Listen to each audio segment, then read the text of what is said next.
Alrighty, so for this video I'm going to show you how to etch your board. And so my last video we put the image on. This time we're going to make it so we can see our lines after we start painting. This is a very good beginner technique. I've seen it used on Russian icons. However, a lot of iconographers will just take a dark paint and paint over the lines, and they don't use the etching technique at all. If you're comfortable using the painted technique, that's fine, have at it. It does disappear over time as you put different layers on, and you'll have to keep reapplying these lines. And that is more of a traditional way to do iconography. But for us doing a beginner's retreat like we are, we're going to etch. And so here is the etching tool. I usually like to just make sure that everything's tight on it. And I don't like putting my hands on the board very much because it puts oils onto the board, and then it makes it so that your paint may not be happy sticking later. So I usually just lay a microfiber cloth down. On the outside of this, I'm going to put gold leaf, so I'm not going to bother etching the edges here. And we never etch or copy the letters that are at the top of the icon. Signing the icon is a very special moment, and so we don't, it's more freehand. So when I'm using my etching tool, I want to just run along my lines and push. And if I'm pushing hard enough, it'll leave a powder trail. I'm not sure how well you're seeing it. Notice my line is disappearing as I go to.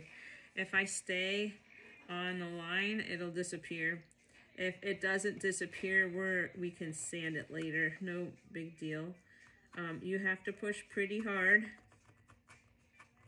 and you're literally scratching the surface. Sometimes you need to change whether you're dragging. I like to drag. It's really hard to push, so you want to drag your etching tool. And so if that means you have to turn your board to make it more comfortable on your hands, then by all means turn your board. And so I'm pushing. They say that you should go over every line twice just to make sure that you've got the line in there well. Now, as you put the second line in, don't go crazy thinking, aha, I got this. Take your time. Any scratch that you put on here will be seen through the paint. These places where my lines are where two different colors meet, and so you really won't see them when it's all said and done. But having these lines really turns it into something where you're literally like in a coloring book or a paint by numbers. You can see your image the whole time. If you use the etching technique or the painting technique, it's there. This is less labor intensive, I think. But a higher level iconographer would probably paint this part. And I've done that, but for this video, I'm just gonna do this technique.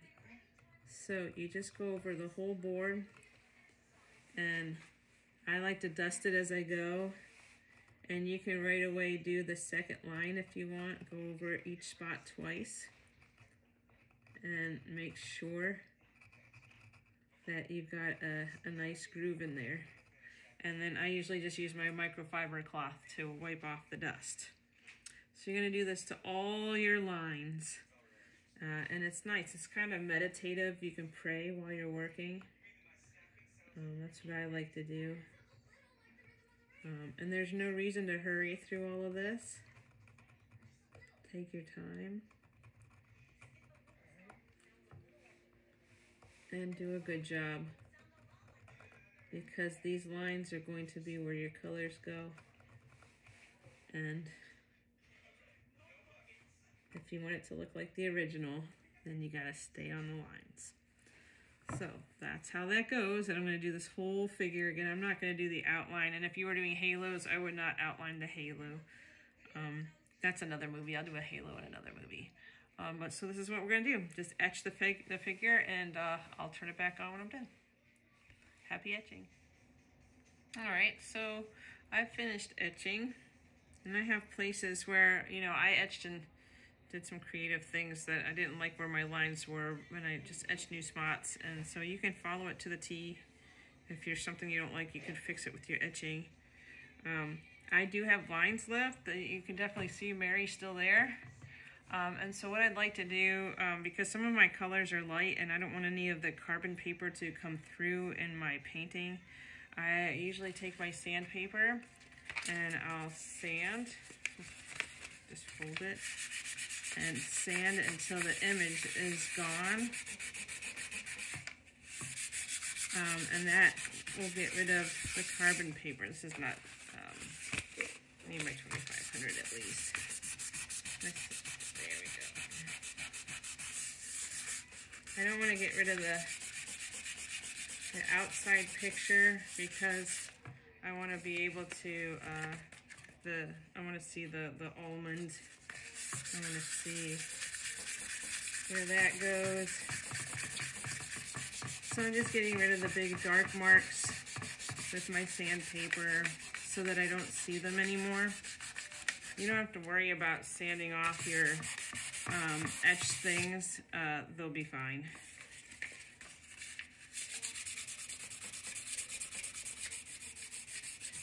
And you can microfiber it every now and then to clear your little lines out. And you'll see that all that'll be left are the lines. And that's how I like mine to be before I start putting the paint on.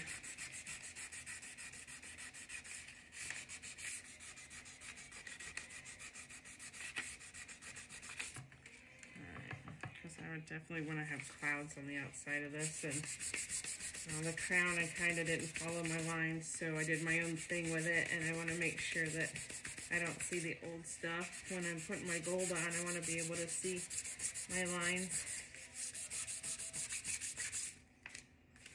I'm just moving. You can see how your sandpaper gets all covered with gunk. You just move to a new spot and use that. And the nice thing about this super fine sandpaper is it's wet dry.